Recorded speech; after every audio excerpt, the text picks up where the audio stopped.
Assalamualaikum warahmatullahi wabarakatuh. Selamat siang anak-anak semuanya. Gimana kabar kalian? Baik, sehat semua? Ini hari ini yang tidak masuk siapa? Banyak. Berarti kesehatan harus dijaga. Sebelumnya di pembelajaran hari ini saya akan mengupas materi yang kemarin, review kemarin. Terus sampean siapkan dulu, ketua kelas, tolong disiapkan. Di tempat duduk siaga. Berdoa mulai.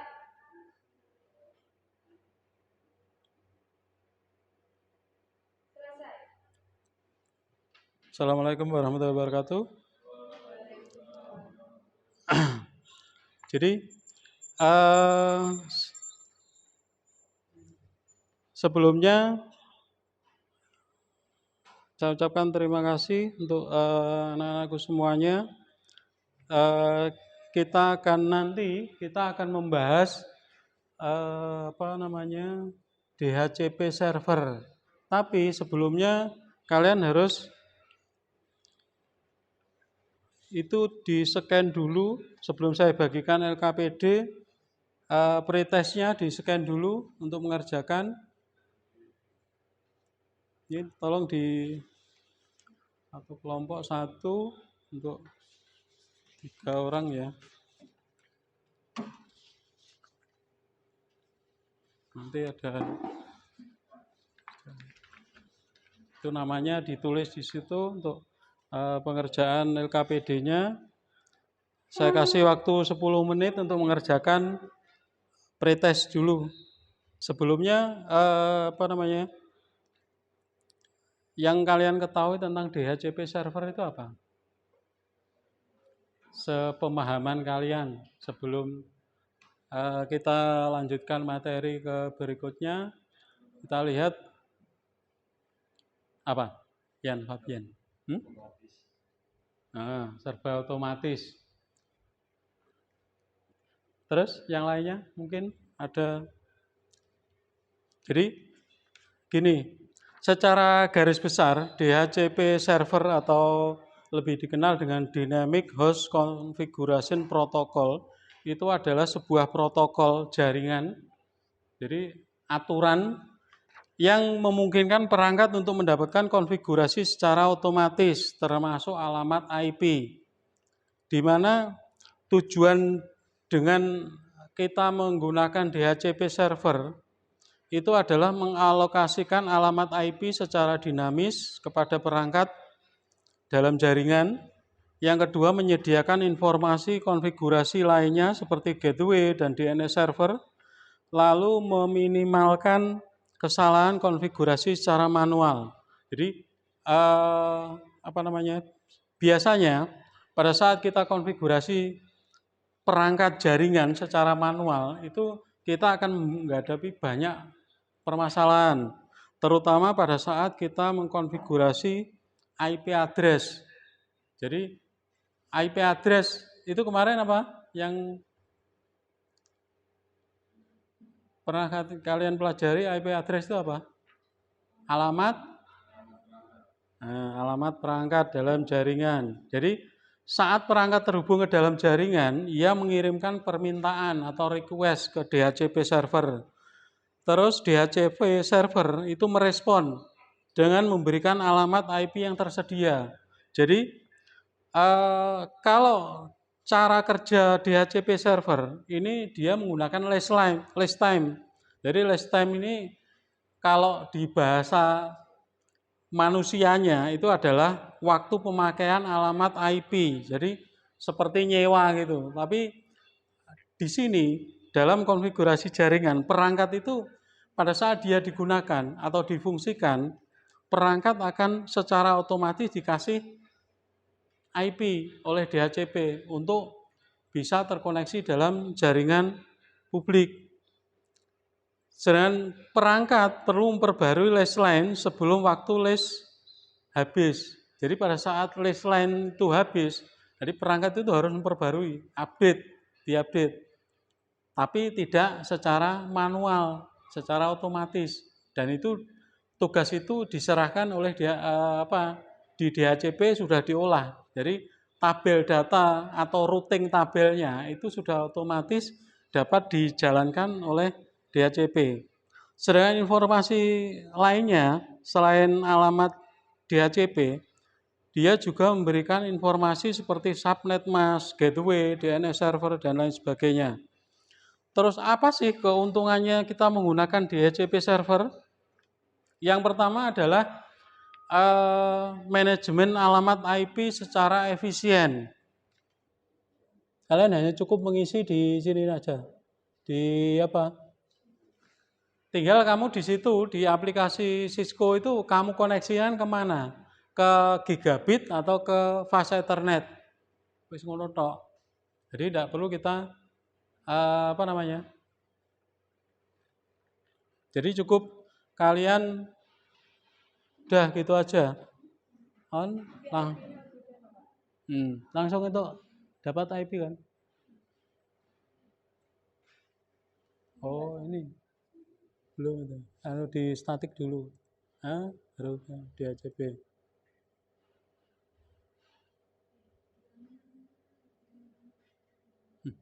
Pilot. Coba apa namanya? Di routernya mana? Klik routernya itu ini setting router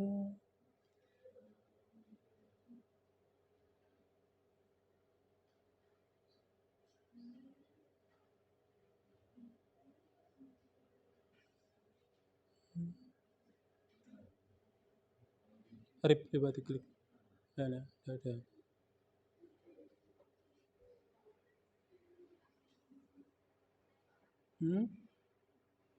Fisikal ada muncul ya.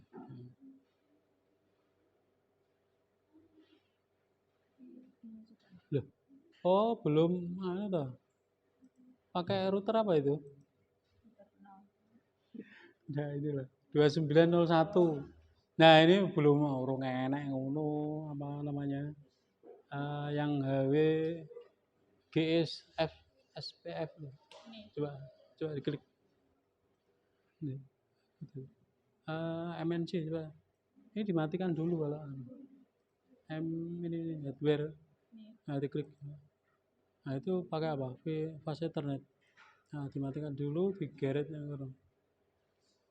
Sebar ngono. Sana. Ya. Baru dinyalakan.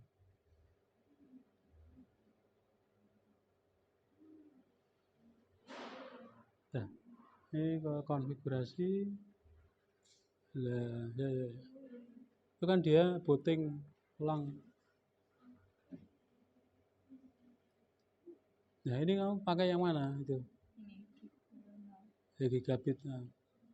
Oh, dinyalakan dulu toh. On 10.10.10.1. Itu ini 255.255.0. Terus kan 255.255.0. Kalau kamu defaultnya 255 terus 0.0.0, nanti akan requestnya akan berbeda nanti. Nomornya dia IP address itu akan mengikuti dari subnet masknya itu pemetaannya. Jadi akan berbeda nanti. Dapatnya nanti akan beda, lebih banyak. Jadi kelas A nanti yang beda. Nah, itu diganti dihapus saja. 255 T255 T0. Dah. Ya. Itu diklik. DHCP.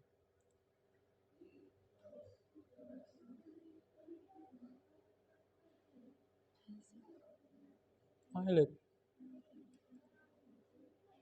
Dikembalikan lagi.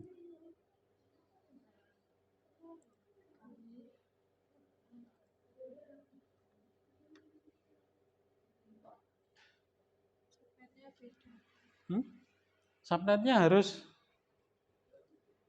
255.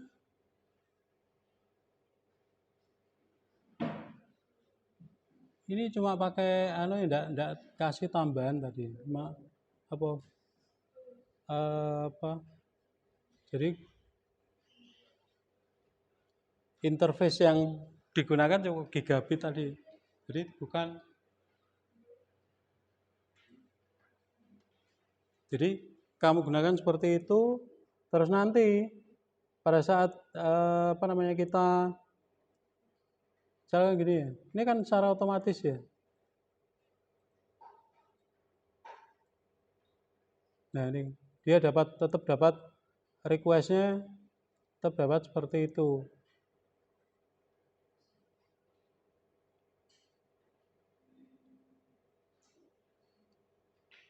Di routernya ini mana DNS ini?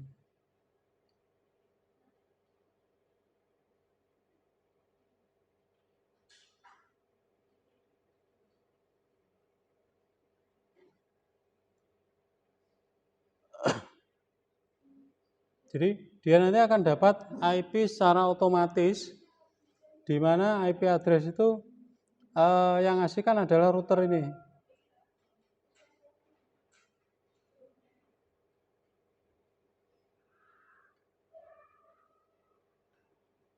Nah, ini PC-nya.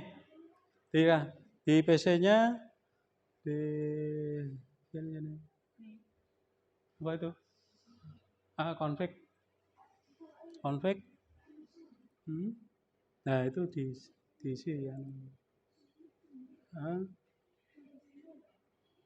itu aktif toh. Diisi itu. Dia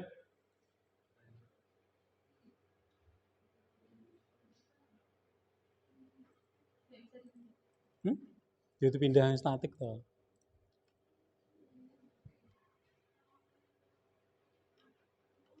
Kamu isi dulu. 888 4 kali.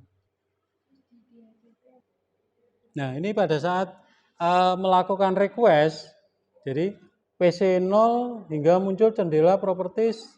Nah, ini kalau step by step-nya ya. Jadi langkah-langkahnya. Jadi di situ kan saya sudah menginstruksikan bahwa pada saat kita melakukan konfigurasi itu yang dikonfigurasi cuma DHCP servernya aja, layanan dari servernya. Kalau kita menggunakan router ya routernya aja yang dikonfigurasi, bukan PC kliennya. Jadi PC kliennya tinggal kita klik DHCP-nya di option pilihan. Di situ kan ada dua option, static sama DHCP. Ya tinggal pilih DHCP aja. Nanti dia akan secara otomatis melakukan request ke DHCP server. Terus setelah konfigurasi selesai, silakan mengecek konfigurasi IP pada PC yang sebelumnya di-set di DHCP dan hasilnya adalah alamat IP address yang berada di PC klien itu mengikuti, jadi misalkan 11.11.11.1 misalkan di servernya, berarti selanjutnya di klien nomor 1 itu adalah 11.11.11.2. Itu selanjutnya sampai jumlah ring yang telah kita buat tadi. Jadi ringnya tadi kan kita buat sampai 256 ya. Itu kalau jumlah PC-nya 256 ya. Kalau di sisi komputer Windows atau PC Windows itu tinggal diklik aja obstain. Jadi obstain an IP address secara otomatis. Jangan yang use the following IP address manual. Ini nanti kamu akan disibukkan dengan pengkonfigurasi secara manual. Itu untuk Jadi dari hasil percobaan yang kita lakukan itu dapat diambil kesimpulan bahwa pemberian IP address secara otomatis ini memanfaatkan protokol DHCP. Tidak begitu jelas. Host yang melakukan layanan pemberian IP address disebut dengan server DHCP. Sedangkan workstation baru mendapatkan konfigurasi host dari DHCP server hanya jika layanan DHCP server memang ada dan statusnya on.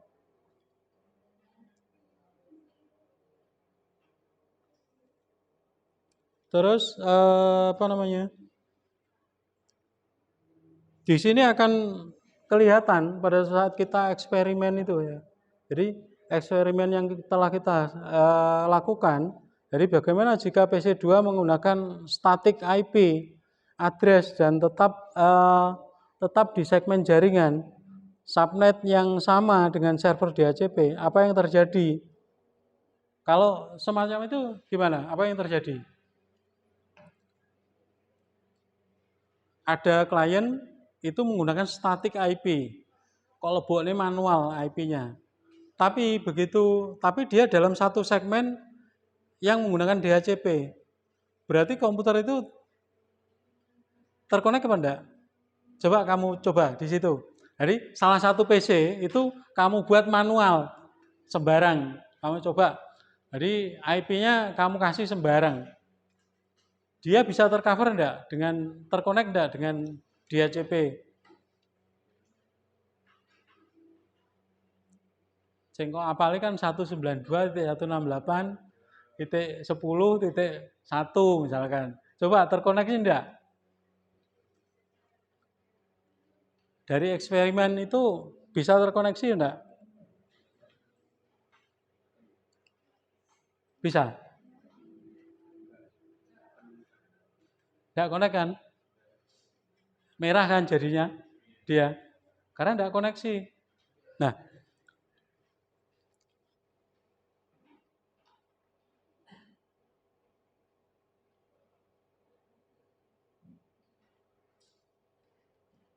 sedangkan kalau kita layanan servis itu tidak kita aktifkan ya semuanya enggak dapat layanan DHCP server itu secara periodik.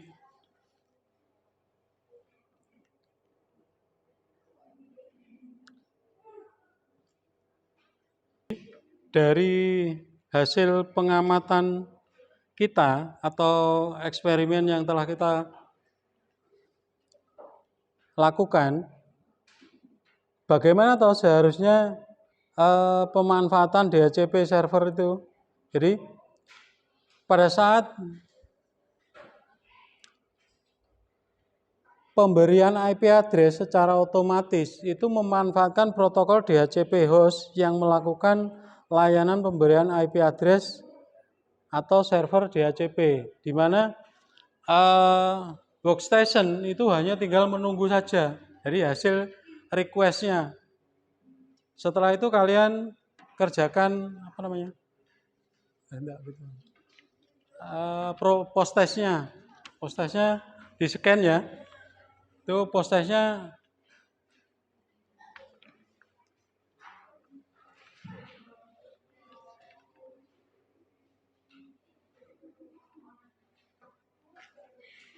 jadi troubleshooting yang terjadi di DHCP itu yang pertama adalah IP konflik. Apa tuh IP konflik? Tabrakan atau collision. Jadi tabrakan data itu memang secara real itu tidak kelihatan karena di dalam struktur jaringan itu kan memang tidak kelihatan memang. Jadi tapi imbasnya bisa kita rasakan. Misalkan kalau misalkan kita koneksi data itu lemot dan lain sebagainya, itu mungkin di dalam jaringan terjadi konflik atau tabrakan data. Terus pembaruan sewa atau last lane. Jadi pastikan perangkat itu memperbarui last time-nya sebelum waktu last time habis.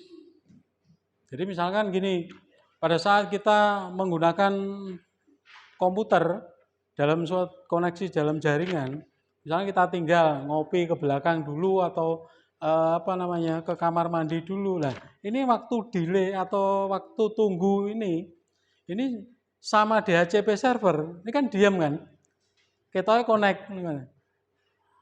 Kita misalkan buka YouTube misalkan. Nah, pada saat kita buka YouTube itu kan masih jalan. Tapi dia sebenarnya tidak koneksi. Dia mengakses dari repository yang ada di lokal host nih komputer kui. Tidak secara serta-merta langsung mengakses ke DHCP server, enggak. Sedangkan waktu tunggu atau waktu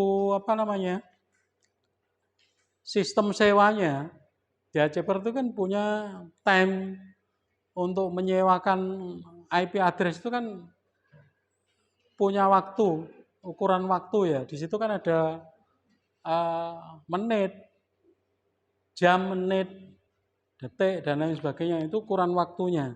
Jadi misalkan kita sewanya 5 jam, ya misalkan setelah 5 jam, tapi kita kan tidak mungkin secara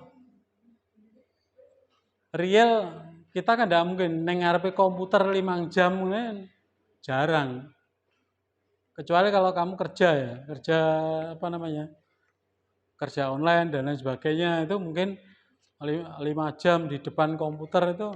Tapi kadang-kadang ya saya sendiri kalau lama-lama di depan komputer pusing. Mata itu kan butuh istirahat juga. Makanya di situ kenapa teknologi yang sekarang seperti DHCP server ini kan dia implementasinya kadang-kadang lebih cenderung ke artificial. Jadi mengkondisikan seperti keadaan manusia. Ini sudah diterapkan di jaringan global, itu sudah menggunakan ini. Terus troubleshooting yang ketiga itu adalah kita bisa memonitor log ini laporan yang login dalam suatu server itu bisa diidentifikasi. Misalkan ada orang yang secara tidak langsung misalkan login ke jaringan itu misalkan. Nah, aktivitas itu dianggap aktivitas yang abnormal karena dia mencoba masuk dalam jaringan yang sudah diatur menggunakan DHCP server secara otomatis. Contohnya tadi, pada saat kalian menggunakan IP address secara manual, komputer yang kalian konfigurasi IP address-nya secara manual terkoneksi enggak? Kan enggak terkoneksi kan? Nah itu harus dilihat nanti di laporan historinya koneksi atau login di dalam DHCP server itu akan kelihatan. Walaupun bukan laporannya tidak seperti orang membuat laporan, enggak, hanya berupa tag gitu ya. Jadi yang pernah login di jam sekian ini siapa? Ini akan kelihatan di situ. Walaupun tidak terkoneksi. Dan itu dinyatakan di DHCP server itu sebagai tindakan abnormal. Jadi dari kesimpulan dari eksperimen itu dapat kita simpulkan bahwa DHCP server itu adalah komponen kunci dalam manajemen jaringan modern dan penggunaannya itu memberikan efisiensi, fleksibilitas, dan mengurangi resiko kesalahan manusia dalam mengkonfigurasi jaringan secara manual. Itu kesimpulan yang bisa kita ambil dari eksperimen yang telah kita lakukan dalam pembelajaran hari ini. Dan berikutnya adalah kegiatan penutup. Ini tolong dikerjakan post testnya, di scan yang bawah. Jadi QR kode yang bawah itu kamu scan dulu, kamu kerjakan. Jadi dari hasil pretest maupun post test yang saya lihat di di data saya itu hasilnya sangat memuaskan dengan mungkin pemahaman kalian sudah bagus, tinggal kita memulai saja. Jadi bagaimana kita mengimplementasikan jaringan itu nanti ke depannya adalah bagaimana kita bisa mengimplementasikan jaringan itu dalam praktek yang sebenarnya, di mana menggunakan alat atau router mikrotik dan lain sebagainya. Itu untuk materi ke depan itu adalah bagaimana kita membuat konfigurasi atau DNS server, domain name system, di mana DNS itu adalah alamat IP yang dirubah atau ditranslate itu menjadi alamat yang kita ketikkan namanya. Jadi contohnya gini, pada saat kita melihat phonebook, buku telepon atau alamat kontak kita, itu yang terlihat di situ, apakah kamu akan menghafalkan nomor-nomor telepon temanmu? Kan enggak toh? Pasti kan namanya. Di situ kamu kasih nama. Oh, ini punyanya Fabian, ini punyanya Nova, ini punyanya ini. Nah, DNS itu menggunakan sistem itu. Kita kan enggak mungkin. Google itu alamatnya mana ya? 20356.123 titik sekian. Kan enggak mungkin kita hafal nih nomornya IP addressnya Google.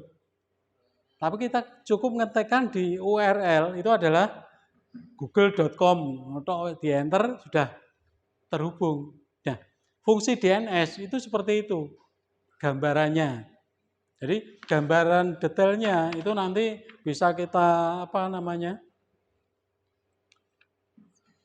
pelajari di materi selanjutnya. Mungkin ada salah-salah kata, saya minta maaf yang sebesar-besarnya. Jadi untuk menutup pembelajaran kita hari ini, tolong dipimpin doa. Di tempat duduk siap, bro. Berdoa mulai.